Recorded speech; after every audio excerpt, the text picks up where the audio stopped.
alive! It's alive! It's alive! It's alive!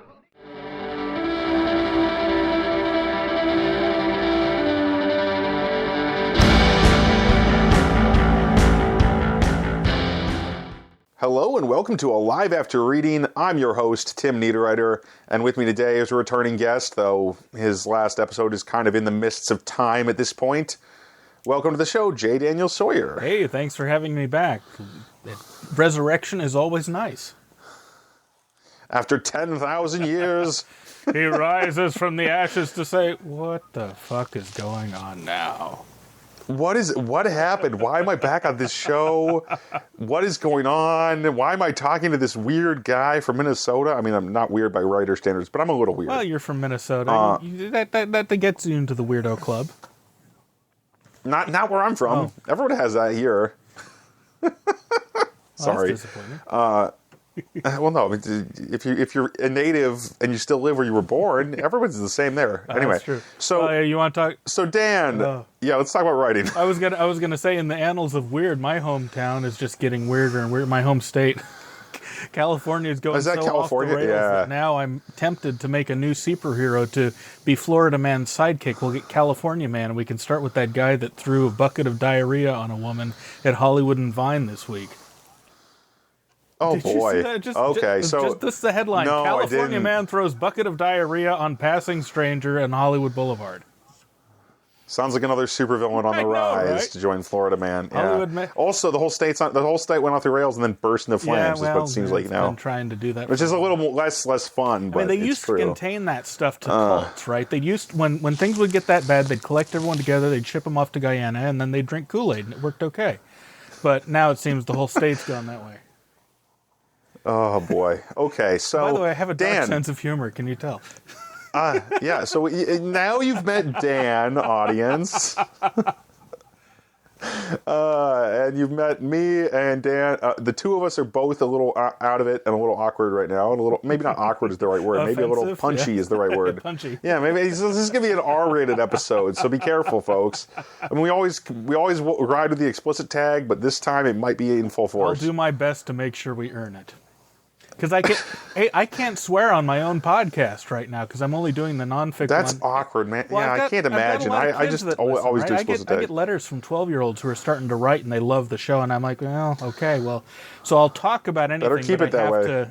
But I have to be circumspect about the words I use. So it's nice to be on a podcast with no content restrictions. That is beautiful, though, that your show is an all-ages show. There's something really special about that. That I didn't really fathom when I created this show, or my other podcast.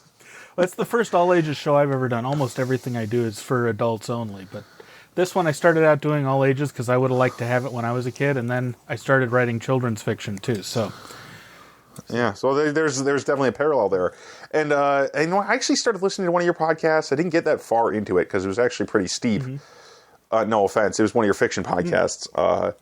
Back in the day, I think it was Predestination. Yeah, and that was a tough one to get into. No offense. I mean, the story was cool. I was just like, this is really. There's a lot going on here. Just because it was. And so I'm not that great of an audio. I'm not a great audio listener. Also, I was like a teenager at that point.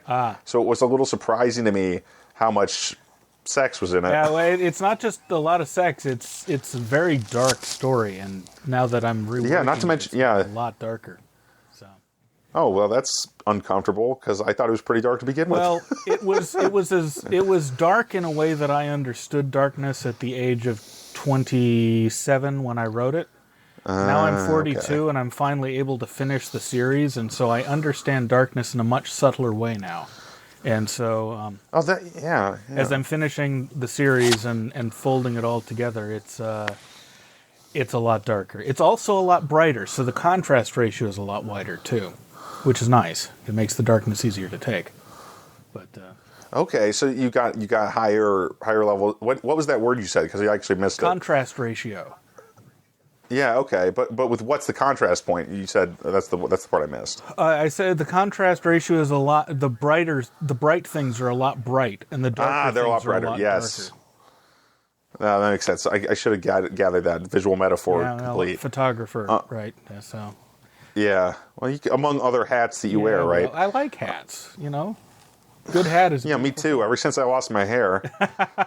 Yeah, well, I've got the most irritating kind because I went sort of bald on the top, but the rest of my hair is fine. And every year is just a little bit less of it, but not enough that you can notice. So if I have a hat on, I look like I have a full head of hair. And if I don't, I look like someone has come and scalped me. So That's a little bit unfortunate. it's really annoying. But I mean, yeah, geez. I mean, my twin brother always wants. He shaves his head. He's like all the hairs to be the same. Like me, I've got the great big beard. Yeah. And all the hair on top that will stay, basically. My younger brother took a bick to his head when he got to about this point. He started going bald way younger than I did. But right now it's like I could infiltrate a Franciscan monastery, and I'd look like a regular member because I've got that patch right there. Yeah. Oh man, that is too bad because. Just receding hair is a little. Actually, for me, that's just what guys look like to me. Mm-hmm. I know there's lots of men who still have their hair. I'm not one of them, but yeah. I think anyway, the trick is all the guys that still have their hair. They've stolen it from us in the night.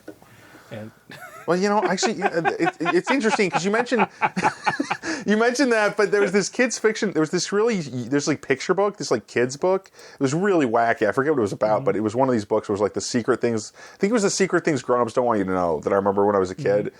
And one of the things was like, what happened? Why do people go bald? Like the answers to secret questions, and the why do people go bald was the people who are bald are very intelligent. Their brains have grown so large they pushed all the hair out of their heads. I like that. And then that's why, but then also eventually the brains get so big. See, they all go to this absurd place. The brains get so big that they have to have external places to keep them. I love it. The real answer is, of course, is that is overproduction of testosterone, a particular subvariant of testosterone, and that's really annoying because it's a really nice subvariant to have for every other reason, right? It makes you like too much of some kinds of testosterone make you super aggressive. But DHT, dihydrotestosterone, it ups your focus, but doesn't up your aggression. And wow, I wonder what I'd be like if I hadn't gotten bald. Right, it's super useful for a creative type, but it does make us look like dorks. So, absolutely, yeah, that makes sense. Ugh, it's just always a toss-up, isn't it? So, I mean, I suppose we should talk a little bit about books, because we are here. This is Alive After Reading. Yeah. So, what books are you working on right now, Dan? Do you have any projects in the fire that you can talk about? Yeah, I'm in the middle of 4 books at the moment, actually.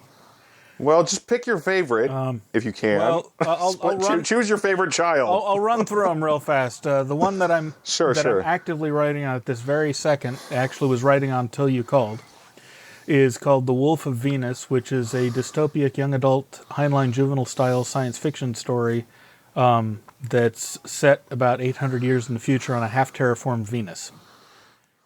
Nice. And the main character accidentally winds up on the outs of a totalitarian state and has to try to survive the experience.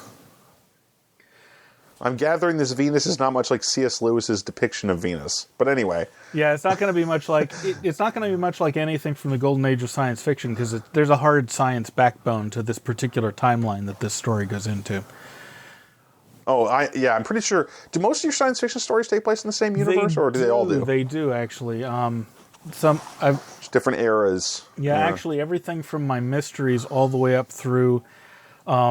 Almost all of my science fiction is on a single timeline. There's a few spurs, and then, of course, my fantasy and horror on different timelines, as is my historical science fiction. Absolutely. Okay, so you named one. What are the other 3? The other 3, the next one that's closest to being done is called The Autodidact Bible. At least, that's what it's currently called. It may get a jazzier title by the time I get done. But my sort of specialty in the universe is knowing how to learn things. And they're nice skill that. Right, and a couple of years ago, a friend of mine brought his daughter to me and says, "I can't handle her. Here, you teach her things."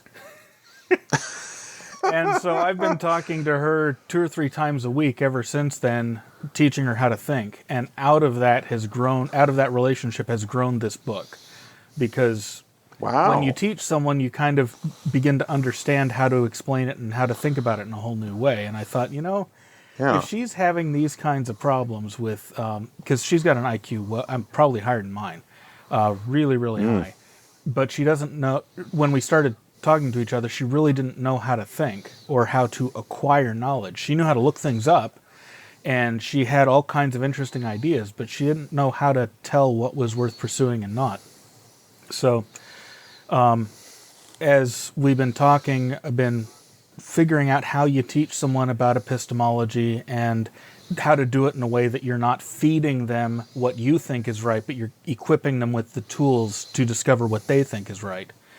And I started taking notes on the experience, and it's grown into this book. So I'm about 2-3 chapters from the end now, so I'll probably finish that in December. Oh, that sounds awesome. That sounds like a really fascinating read, honestly. I'll have to pick that one up, because I'm much more of a nonfiction reader now than a fiction reader, which is sad because I love fiction so much. But I'm so invested in skill training that, like, the last book I wrote and released was all about just, like, the theme of that book was that you can get better at stuff. Basically, that's kind of, in most general terms, it was about learning skills, even though it was an epic fantasy novel. Oh, nice. It's kind of fascinating. Yeah, it just kind of turned out that way. I wrote that one over the summer 2019, and 3 weeks of the summer, because it was very quick. But and it really, and I didn't even mean to do it. It was one of those things, Those are the best kinds. Yeah, it was. Maybe that's why that book was actually so easy to write, because it was actually, it was like, this last book's been a bear. The sequel has been a monster. Yeah, and it's actually a good deal shorter. I just wrapped the word count on that one. Nice. It's like 30,000 words less. Those books where you tap a vein, you get something, and you realize halfway through writing it that your soul is kind of flowing out onto the page. Those are the best ones. Yeah, I probably should have slowed down a little, because then my soul might not have escaped. But now I don't have one, so it's all in that book now. On the upside, you won't show up in mirrors anymore, so you can sneak around at parties better. Yeah, and I'm not visible in mirrors. Yeah, if you've lost your soul, that's why vampires can't show up in mirrors, because they're... Oh, right, of course. Yeah. So, okay, so let's go 2 others, and I'll stop interrupting you. All right, the 2 others are, I'm doing book 9 of what's going to wind up being the 10 books of the Clark Lantham series. It's my mystery series. This one is called Behind the Hypnotic Toad, and it deals with one of Lantham's billionaire friends being framed for murder, and Lantham in Silicon Valley, by people who have access to the regional surveillance grid. I grew up in Silicon Valley and spent a lot of time in the hacker community, so I actually know the surveillance grid. And so everything I know about how to beat it is going into this book, because Lantham has to stay off this grid in order to investigate the people who control the grid who framed his friend. So, wow. Yeah, so that and we also call the 9th book in a 10-book series. You know what the informal title of that is? The Clark Lantham Mysteries is the whole series. And no, I know what the title of your book is, but you know what the moniker the penultimate book in a series is? The Penultimate Peril by Lemony Snicket. Oh no! I just find that an amusing title. Nice. So I wanted to bring it up. Oh, that's a good one. Yeah, I never. Yeah. Anyway, I only read the first. I've never actually gotten that far. Lemony Snicket books. Yeah, I didn't. I was the right age for them, but then I kind of grew out of them before they were complete. I was the wrong age for them, but I liked them, but not enough to continue through the whole series. So they do get a little repetitive, actually. Anyway, that's the series of unfortunate events. So there's a plug there. Anyway, so last book. Sorry, I said I wouldn't interrupt. The last book is called The Hartman Gambit. It's book 3 in what used to be called the Antithesis Progression is now being called the Capricorn Ascendancy. I'm going to be releasing all 6 books at once, because it's actually all one long book. But one of my goals for this winter is to get at least through book 5, which is going to be interesting because these books are long books. The longest one so far is 250,000 words, so it's like 1,000. Holy cow! Yeah. But my editor just finished reading through the first 2 and taking continuity notes so I can do number 3. And she got through the first 2 together are about 1,600 pages, and she whipped through them in 4 or 5 days, which tells me good things about about how suspenseful and flowy it is. Yeah, that pacing is amazing. Yeah, geez. So You must be kicking ass there as far as compelling read. well, I sure hope so, because it's going to be a long, long story. But this is a story I've been trying to write since I was 15, and I've finally grown into it. So I actually know all the things I need to know in order to build the world that I had in mind. And it's hard to write because having it being in the hopper that long, it's got this tremendous symbolic weight that I have to fight through. But once I relax and engage, it just flows like water. I love it. Okay, so I'm really interested in that too. Because I have a lot of projects that kind of fit that bill, probably not to the same level. I mean, they're various levels of this symbolic weight that you talk about there. Mm-hmm.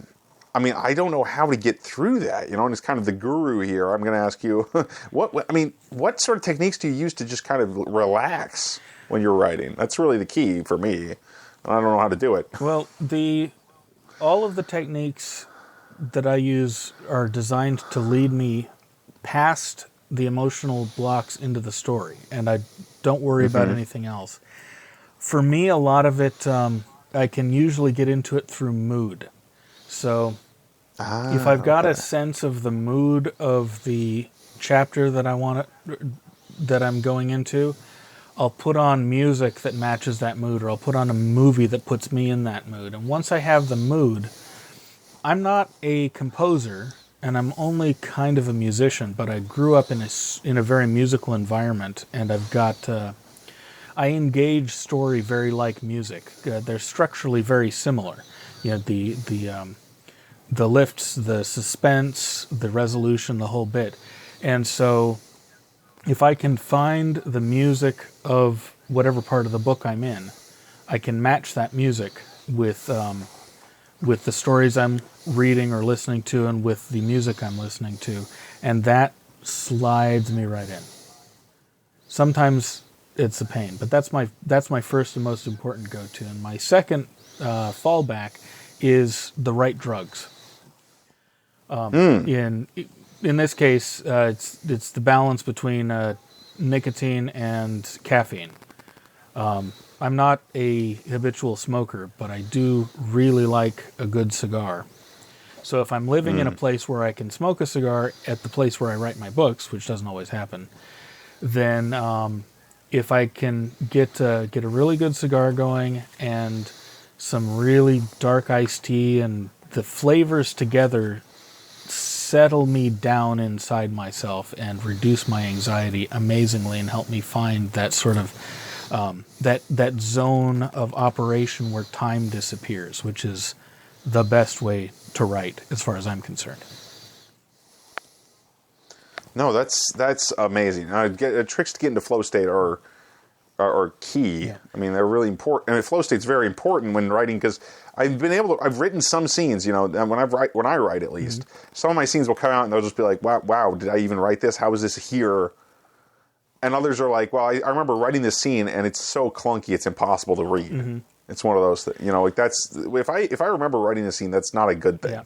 For me, flow state is accessible primarily through aesthetic experiences, which is why the music, which is why the cigars, which is why whatever. Okay. It's an aesthetic headspace. And I got there from, I think, growing up in a church environment. And flow state's very similar to a spiritual high. And the way that you access a spiritual high is through music and through shared action, which is why all religions everywhere have dance, they have music that you participate in a group, and they have things like responsive readings and other things where the group works together.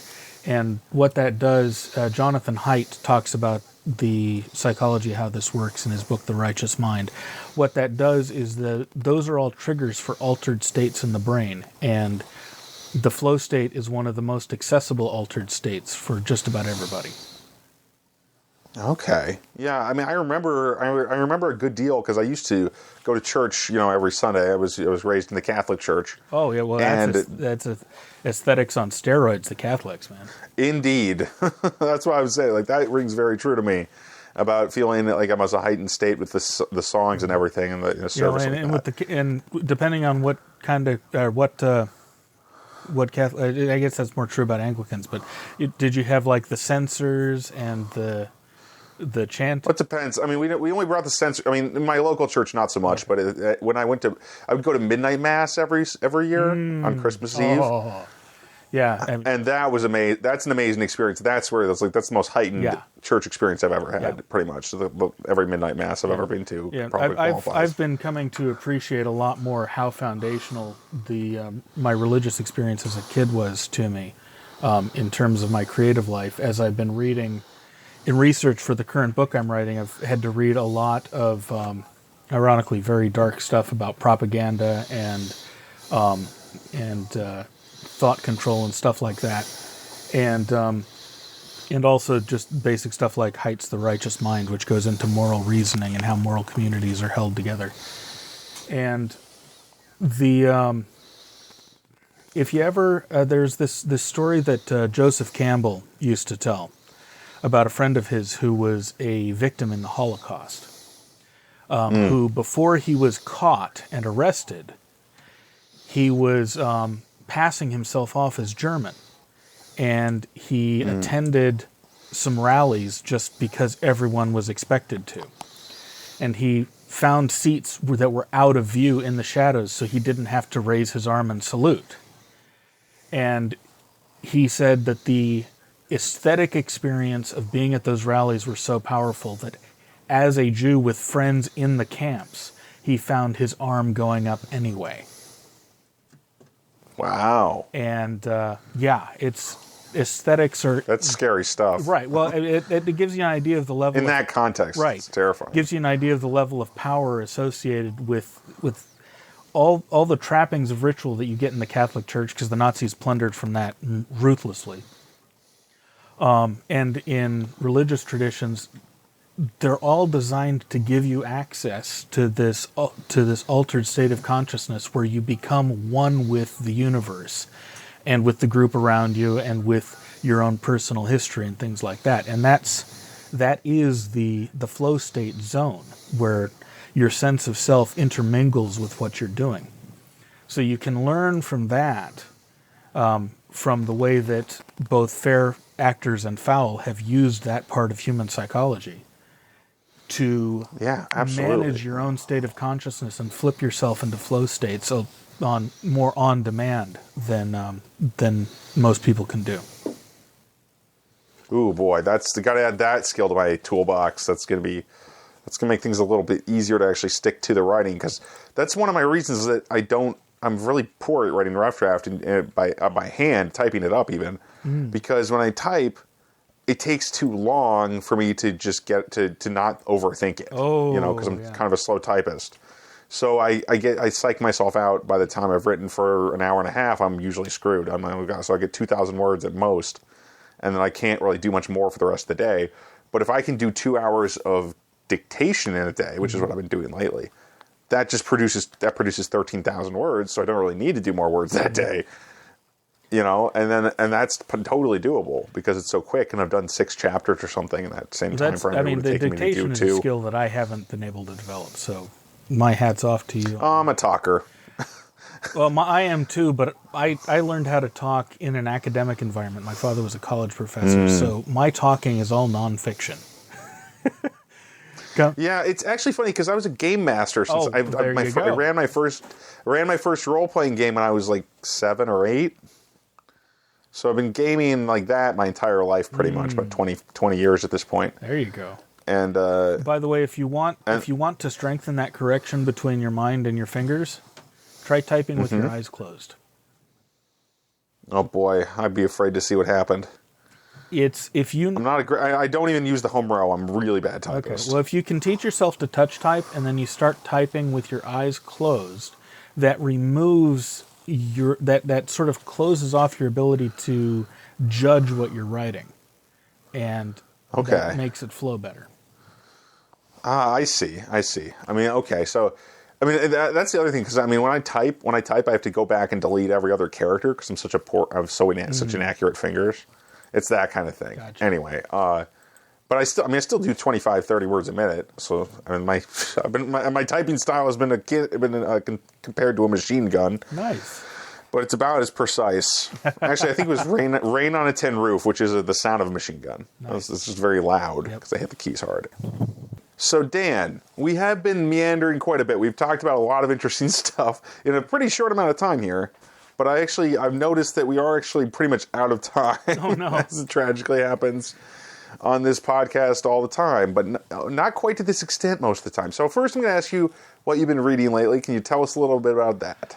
The book I am currently reading is called The Lucifer Principle by Harold Bloom, who I found out unfortunately died 3 weeks ago. It is an amazing book. It is a synthesis of evolutionary biology, chaos theory, and historiography. And it's an attempt to advance a comprehensive theory of history that is testable. And it is startlingly good. So this is nonfiction. It's nonfiction, and it's designed... Okay, I just want to be clear here. Yeah, it's designed... It's written in such a way that it's accessible to the layperson with almost no background, but is sophisticated enough to be challenging reading to experts in the scientific fields that he's dealing with. And when a book gets glowing reviews from people who disagree with it violently, you know you're onto something interesting. Absolutely. Wow. What was the title of that one again? The Lucifer Principle. Okay, yeah, that's gonna be pretty. That's a pretty memorable title. Mm-hmm. Just slipped out of my head there. I'm gonna have to check that one out. That sounds amazing. It's really good. And then so one last thing before you go, because we're out of time. So where can people find your stuff and your work online? You can find just about everything of mine at www.jdsawyer.net. That's Sawer. I have several fiction podcasts available. None of them are currently running, but they're still all up there. I have a daily nonfiction podcast for writers called The Every Day Novelist at everydaynovelist.com. And you can find any one of my 27 published books and short story collections at fashionable retailers everywhere. Wonderful. Also, I got to say, personally, I love The Everyday Novelist. It's one of my favorite podcasts right now, so definitely people should go check that out. That's a really fun show, and it mostly daily, weekdays at least. So that's a good. That's more frequent than this podcast comes out, and I really admire that. Yeah, we're up to about 800, and tomorrow will be the 882nd episode. That's pretty staggering, really. I mean, this is episode 123 of Alive After Reading. 1, 2, 3. Nice. But it's still nothing compared to what you're doing there. Anyway, as for this podcast and as for me, you can find my books on Amazon.com. Currently, they're pretty much all exclusive, which is not always recommended. But people got to do it. Got to get those page reads because I'm, one of those guys. So you can find the Mangrove Suite, first book in the Rain Protocol series. That's there. It's a novella, but I'm told it's pretty good. Reviews are very favorable. People are having fun with it.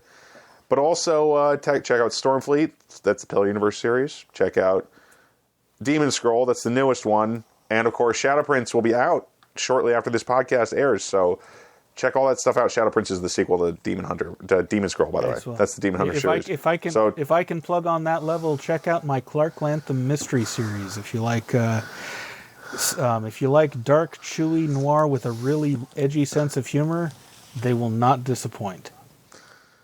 Well, thank you for breaking into my plugs, Dan. That's very kind of you. No, I appreciate it. Seriously, I mean, I was hoping you would go into more detail, so that's awesome. Great. All right. Thanks for everybody, and thanks for being on the show, Dan. It's been a lot of fun. Likewise. All right, and we are going to go on out of here. So have a good one, everybody. Talk to you next week. All right.